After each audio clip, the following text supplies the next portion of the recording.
बिस्मिल्लाहिर्रहमानिर्रहीम, अस्सलाम वालेकुम। इस वक्त मेरे साथ मौजूद हैं इस नकवी साहब। उसकी वजह यह है कि एक ऐसे इशू पर बात करनी है जिस पे इनकी कमांड है, जो इनका सब्जेक्ट है। मामला यह है कि कल चाइना के जो सफ़ीर हैं पाकिस्तान में, उन्होंने मुलाकात की है एहसन इकबाल साहब के साथ, शाहिद खाकन अब्बासी साहब के साथ और मरीम औरंगज़ेब साहिबा के साथ। उस मुलाकात को बाज़ हमारे यूट्यूबर्स, बाज़ हमारे मीडिया के अहबाब उसको ये रंग दे रहे हैं कि जैसे चाइना जो है वो पीडीएम की तहरीक में अपना वज़न डाल रहा है, उनकी सपोर्ट कर रहा है। और पहले गो के इस बात में कोई दूसरी राय नहीं है कि पहले ये ख़बरें आती रही थी और ज़राए से ये बातें बताई जाती थी कि जब नवाज शरीफ को बाहर जाना था तो उस वक्त चाइना ने ये कहा था कि नवाज शरीफ को बाहर जाने दिया जाए, क्योंकि चाइना ये समझता था कि पाकिस्तान में से सियासी इस्तेहकाम आएगा, जो अदम इस्तेहकाम है वो सिलसिला रुक जाएगा। तो इस नकवी साहब से ये पूछते हैं। सबसे पहले बहुत शुक्रिया सर, आपने टाइम दिया। ये बताएं कि क्या ये मुमकिन है कि एक ऐसे मौके के ऊपर जब पीडीएम की एक तहरीक चल रही है पाकिस्तान के इदारों के ख़िलाफ़, कि चाइना जो है वो इस तरह से नून लीग से मिले और उन्हें कहे जी हम आपके साथ हैं और आप बिल्कुल अच्छा कर रहे हैं? नहीं, वैसे मैं नाम नहीं मैं पूछ रहा, लेकिन हैरान होने के लिए मैं ये पूछना चाहता हूँ कि वाकई किसी ने इसको ये एंगल दिया है कि चाइना जो है वो बैक करने की कोशिश बिल्कुल बिल्कुल, इसको मल्टीपल लोगों ने। बिल्कुल। और इस पे एक तो बड़ी भरपूर वीडियो हुई है जिसमें उन्होंने कहा कि ये एक ही दिन में एमक्यूएम ने हुकूमत से अलहदगी का इंदिया दिया है। साथ ही चाइनीज़ सफ़ीर जो है वो नून लीगी रहनुमाओं के पास पहुंच गया है और उन्होंने अपना वज़न जो है वो इनके पलड़े में डाल दिया। अच्छा, मैं सदी के मैं आपको एक बात बताऊं कि जो सफारतकारी को समझते हैं, सफारतकारों के किसी भी मुल्क में रोल को समझते हैं, उनकी जो असाइंड रिस्पॉन्सिबिलिटीज़ होती हैं उनको समझते हैं, वो इस किस्म के कंक्लूजन पे नहीं पहुंच सकते। ये मुमकिन नहीं है कि कोई मुल्क जो है वो अपने सफ़ीर के ज़रिए ओपनली इस तरह की एक मीटिंग में इस किस्म का कोई काम करवाए। उसकी वजह यह है कि पूरी दुनिया में, मैं सिर्फ पाकिस्तान की बात नहीं कर रहा, पूरी दुनिया में जो सफ़ीर होता है वो मुल्क में सिर्फ हुकूमत के साथ इंटरेक्ट नहीं कर रहा होता, वो उस मुल्क के लिए सफ़ीर होता है। हमारे पाकिस्तानी हाई कमिश्नर जो लंदन में होंगे, तो आपका क्या ख्याल है कि वो सिर्फ टोरीज़ के साथ मुलाकात करेंगे? वो जाकर मुलाकात नहीं करेंगे लेबर पार्टी के लोगों के साथ। इसी तरीके से जो पाकिस्तान का सफ़ीर है वो अब जिस तरह रिपब्लिकन्स की गवर्नमेंट थी तो वो सिर्फ रिपब्लिकन्स के साथ मुलाकात करेंगे, वो जाके डेमोक्रेट्स के साथ मुलाकात नहीं करेंगे।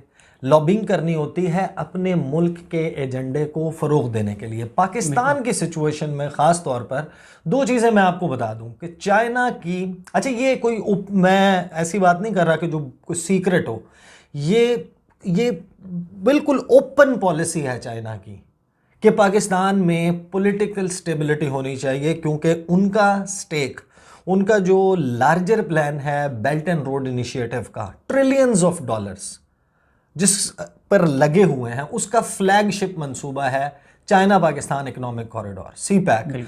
दो चीज़ें चाइना कहता है पाकिस्तान से कि आपके यहाँ सियासी इस्तेहकाम होना चाहिए और आपके यहाँ जो लॉ एंड ऑर्डर की सिचुएशन है, सिक्योरिटी सूरत हाल है, वो बेहतर होनी चाहिए, ख़ास तौर पर सी पैक के रूट के लेफ़्ट राइट पर, जहाँ जहाँ से सी पैक गुजरना है। अब पहले तो मैं आपको सिर्फ यानी कि ना परख लेते हैं इसको ज़रा मंतक या दलील के हिसाब से, कि ज़ाहिर है कि किसी बंदे ने ये बात की होगी।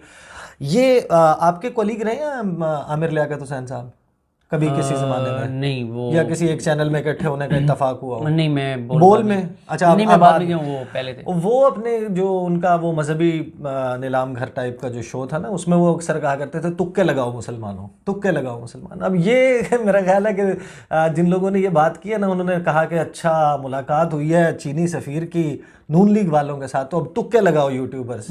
और हमारे यहाँ माजरत के साथ ज़्यादातर काम भी तुक्कों के ऊपर हो रहा है। मुलाकात हुई है, क्या हुआ होगा? जाहिर है पीडीएम का वो चल रहा है तो पीडीएम को सपोर्ट कर दिया। वो खुदा का नाम लें, अकल को हाथ मारें, यानी कि या तो चाइनीज़ सफ़ीर की सपोर्ट की यकीन दहानी से यहाँ पर हुकूमत का तख्ता उलट जाए, और तख्ता उलटने के बाद जिसको वो सपोर्ट की यकीन दहानी करवा रहा है वो शख्स इक़्तिदार में आ जाए। कोई बात कोई सेंस समझ आती है, यानी कि चीनी सफ़ीर जाकर हुकूमत पाकिस्तान के ख़िलाफ़ ये साजिश करेगा और हुकूमत पाकिस्तान के साथ अगले जो 2022-23 तक जो चलनी है, ये 23 तक ये जो हुकूमत चलनी है, उस वक्त तक अपनी हुकूमत की जो है रेपो ख़राब कर लेगा मौजूदा हुकूमत के साथ। मुमकिन ही नहीं है। मैं आपको बताऊं कि असल में, अच्छा मैं आपको ये भी बताऊंगा कि ये मुलाकात गिवन द सिनेरियो हुई क्या होगी अगर इसमें कोई सियासी बात हुई हो। वैसे तो ये कहा जा रहा है कि वो मुलाकात जो है वो ताज़ियत के लिए थी, लेकिन हम ये फ़र्ज़ कर लेते हैं कि नहीं उसमें कोई और एजेंडा भी था। तो मैं आपको बता सकता हूँ कि वो एजेंडा ये होगा कि जिस तरीके से पीटीआई का भी पास्ट रहा कि वो एहतजाज कर रहे थे जिस वक्त चीनी सदर शी जिनपिंग ने आना था। मैं आपको एक ख़बर भी ब्रेक कर देता हूँ आपके चैनल में कि बहुत एक्टिवली काम हो रहा है इस वक्त चीनी सदर के दौरे पाकिस्तान के लिए। अच्छा। और यहाँ पर अगर एहतजाज की सूरत हाल हो, इस्लामाबाद में कोई धरना मौजूद हो, कोइंसाइड करेगा वो चीनी सदर दोबारा उनका दौरा जो है वो डोलड्रम्स में आ जाएगा। आपको याद होगा मैंने भी ये खबर की थी, कामरान खान साहब ने इसके हवाले से एक ट्वीट किया था, आपको याद होगा, और फिर इसकी तस्दीक भी हुई थी, सरकारी सतह पर तस्दीक हुई थी कि हाँ दौरा जो है वो प्लान हो रहा है। और वो फिर पोस्टपोन होकर यही टाइम आइडियली बन रहा था कि आफ्टर जैसे इस सर्दियों का जोर थोड़ा सा टूटेगा तो वही वक्त है जिस वक्त वो प्लान कर रहे हैं पीडीएम वाले कि हम यहाँ पर कोई धरना शरना या लॉन्ग मार्च लेकर आएंगे। तो अगर मुमकिन तौर पर, पहली बात तो ये कि पॉलिटिकल बात नहीं हुई होगी, जनरल बात हुई होगी, सियासी इस्तेहकाम चीन चाहता है उसकी वजह। अच्छा, एक और चीज़ है इसमें, ये मैं आपको बता सकता हूँ कि knowing China and knowing Pakistani politics, उसको मैं कवर कर रहा हूँ। मैं आपको ये बता सकता हूँ कि शहबाज शरीफ के लिए, मैं नून लीग की बात नहीं कर रहा, शहबाज शरीफ के लिए चाइना की लाइकिंग मौजूद है, क्योंकि उनको वो शहबाज शरीफ जो है ना वो वन विंडो ऑपरेशन समझ लें कि शहबाज शरीफ ने जितना भी डील किया, तो वो पंजाब स्पीड का भी आपने तज़किरा सुना होगा कभी शहबाज शरीफ के हवाले से। शहबाज शरीफ कहते थे मेरे से मामला बस आप कर लें, पेपर आर रूल्स क्या हैं, क्या वो है, वो सब कुछ बाईपास करके एक खिड़की के ऊपर आपने आके डील करना है, एक बंदे के साथ डील करना है, वो आपके सारे मसले यानी आपकी कश्ती पार लगा देगा। तो वो शहबाज शरीफ के लिए उनकी लाइकिंग है। एंड नोइंग चाइना, अब इसके बाद मैं आपको चाइना का सिस्टम भी बताऊंगा।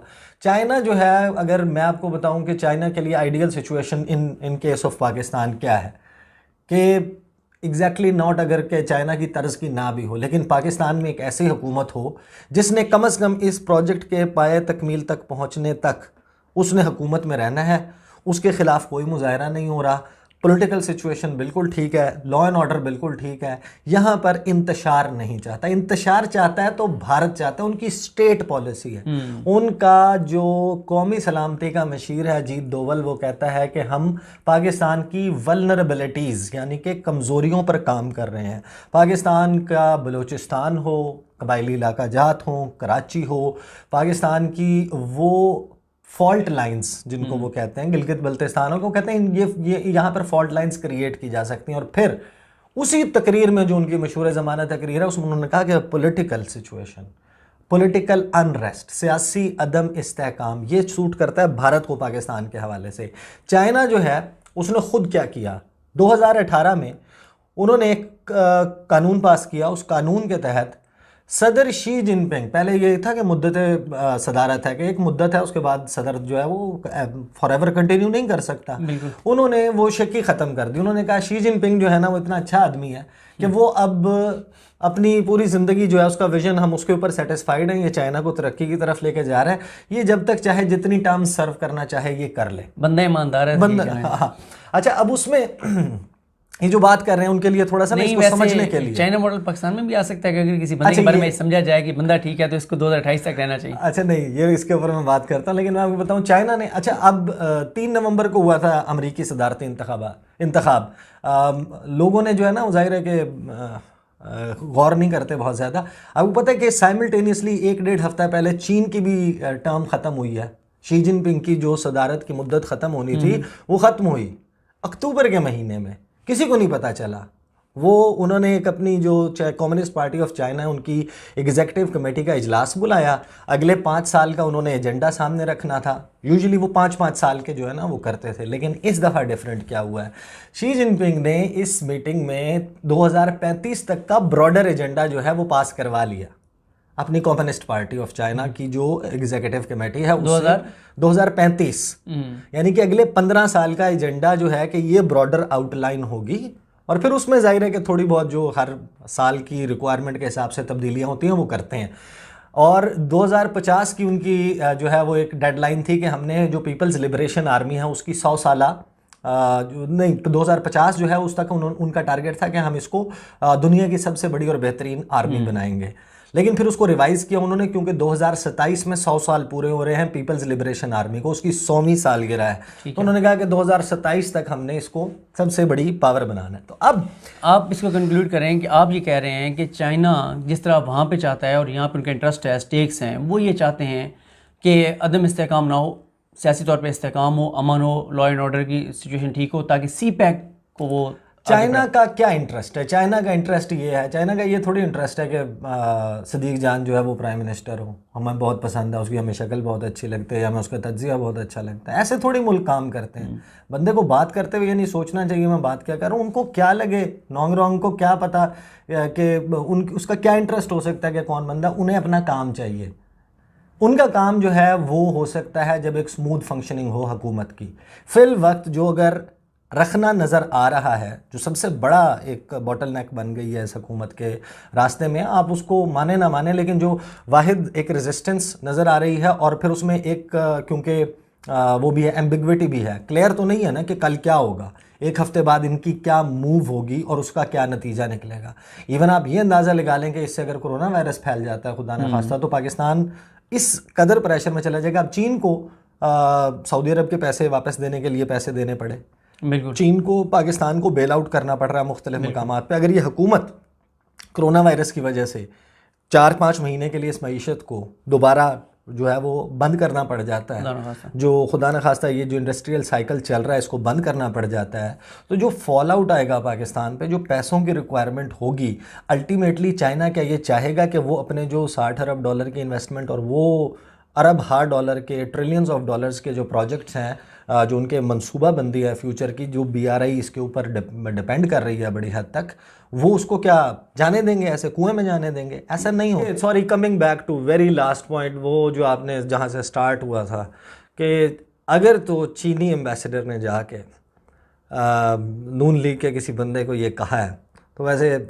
उस यूट्यूबर की जो है ना, या जो भी वो है चैनल वाला, ऐसे कमाल है, इससे बड़ा स्कूप हो नहीं सकता कि उसने बग करके कहीं से ना उसने निकाल ली इन्फॉर्मेशन। ऐसा खैर मेरा भी ये ख्याल है कि अगर और सारे लोगों से मुलाकातें होती हैं, इवन चाइनीज़ एम्बेसडर को पहली मरतबा थोड़ी, अब ये नहीं कि वो आज से पिछले 1 महीने में मैं आपको निकाल के बता सकता हूँ कि उसके फॉरेन ऑफिस में कितनी मुलाकातें, उसके आसिम सलीम बाजवा से कितनी मुलाकातें, उसकी प्राइम मिनिस्टर पे कॉल ऑन हुई है कि नहीं, उनकी जो है वो वज़ीर ख़ारजा शाह अभी आपने 15-16 दिन पहले एक वीडियो की थी जिसमें आपने तो बताया क्या कि पाकिस्तान के उससे हम क्या अखज़ करें, हम उससे क्या अखज़ करेंगे? जो चीनी सफ़ीर हैं वो जाके उनसे क्या कर रहे हैं, नून लीग के ख़िलाफ़ साजिश कर रहे हैं।